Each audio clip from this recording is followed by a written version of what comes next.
Decidi fazer esse vídeo aqui justamente para a galera que segue o nosso canal, porque tá muito difícil acompanhar as informações da guerra entre a Rússia e a Ucrânia na mídia tradicional, né? A gente já viu emissoras como a Jovem Clã e a Record colocando cena de jogo de videogame como se fosse da guerra. Vimos a Globo colocar cena de tanque atropelando o carro como se fosse tanque russo e depois a verdade veio à tona, falando que foi justamente um tanque ucraniano que atropelou um carro justamente do seu próprio país. Rola essa fake news do caça fantasma, né? Justamente ucraniano, que seria um piloto que já destruiu 6 caças russos também. Justamente essa narrativa de tentar criar um super-herói ucraniano contra a resistência dos malzinhos russos. Mas a gente vai tentar esclarecer aqui desde a origem desse conflito, por que ele está acontecendo e tentar apontar culpados e quais serão os próximos desdobramentos justamente dessa guerra aí. Mas claro, galera, deixa aquele like aqui no vídeo, se inscreve no canal se você não for inscrito e comenta muito, porque ele vai ajudar o vídeo a crescer no YouTube e levar esclarecimento, né? Combater essas fake news, inclusive fake news reproduzidas pela mídia tradicional, que justamente faz um discurso de combate às fake news internas no Brasil, mas faz totalmente questão de compartilhar fake news da grande mídia internacional. Começou a guerra. Só que o que a galera esquece, parece que o Putin acordou no dia e decidiu invadir a Ucrânia. Não bem assim que as coisas funcionam. A gente tem que analisar primeiro qual é a postura da OTAN, né? A Organização do Tratado Atlântico Norte, que era uma organização militar criada justamente para conter o avanço soviético, o avanço do comunismo para o leste europeu, para a Europa Ocidental e para outras áreas do mundo. A OTAN foi criada nesse sentido. Ou seja, acabou a Guerra Fria, não tem mais sentido a OTAN inclusive existir. Mas ela continuou existindo e com o fim da Guerra Fria foi feito um acordo entre a Rússia e os membros da OTAN, que a OTAN não iria se expandir para os antigos satélites soviéticos, porque aquela ali justamente era a área de influência da própria Rússia, mas uma Rússia agora é capitalista. Só que o que acontece, né? Os Estados Unidos percebeu que a Rússia nos anos 90, nessa transição para o capitalismo, ficou totalmente fracassada, totalmente fraca militarmente, fraca politicamente, fraca economicamente, fraca em todos os sentidos, né? Como um país que faz uma transição para o capitalismo acontece mesmo. E aí ele continuou o quê? Expandindo a OTAN. 14 ex-países socialistas se tornaram membros da OTAN. O que significa o quê? Claramente desonrou um acordo feito. Então começou se expandindo cada vez mais, buscando um cerco à Rússia. E aí eles vão fazendo críticas à Rússia, mas, por exemplo, quem duvida que isso é um cerco à Rússia é porque a OTAN nunca convidou a própria Rússia para fazer parte da organização. E convida justamente quem está cercando a Rússia territorialmente.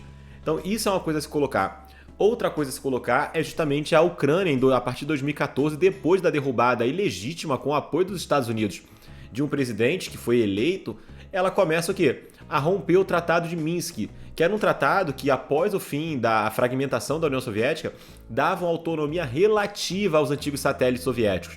Nenhum desses países tem autonomia total perante aquele território do leste europeu. Existe um acordo, porque é justamente uma área de segurança russa, uma área de segurança para a nação da Rússia. Então, não necessariamente você pode fazer o que quiser no seu território se você tem um tratado assinado.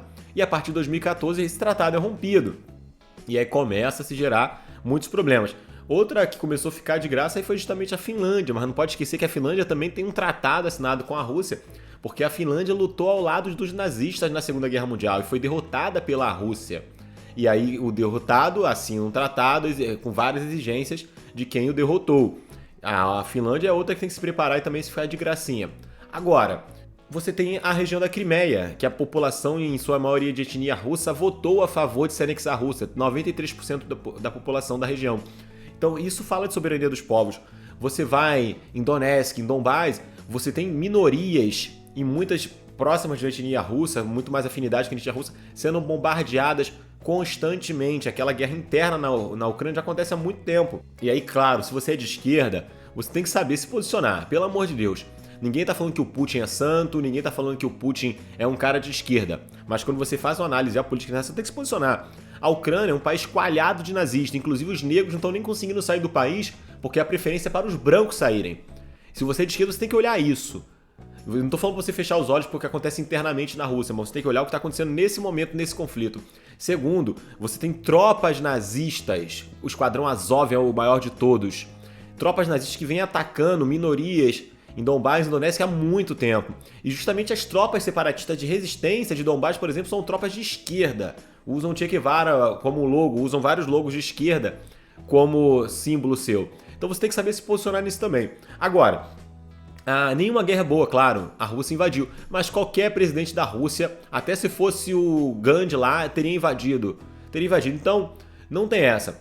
Tá ocupando o território justamente para o quê? Tentar tirar esse presidente e voltar à legitimidade do poder que foi retirado em 2014. Isso não pode se esquecer. Então, o que a Rússia quer é a saída desse presidente e justamente a não entrada da Ucrânia na OTAN, que é legítimo da Rússia aceitar, que é da Rússia exigir. É legítimo, por causa dos acordos que foram assinados.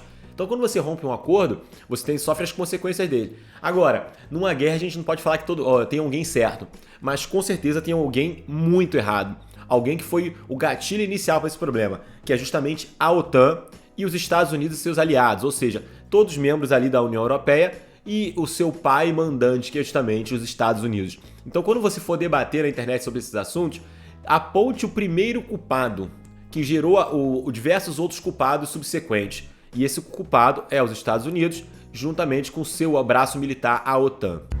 E galera, se você chegou até o final do vídeo é porque você gostou do conteúdo, dá aquela moral. Se você não curtiu o vídeo, curte. Se você não se inscreveu, se inscreva. E se de preferência comenta, que é o melhor engajamento para o YouTube, é o comentário em cada vídeo.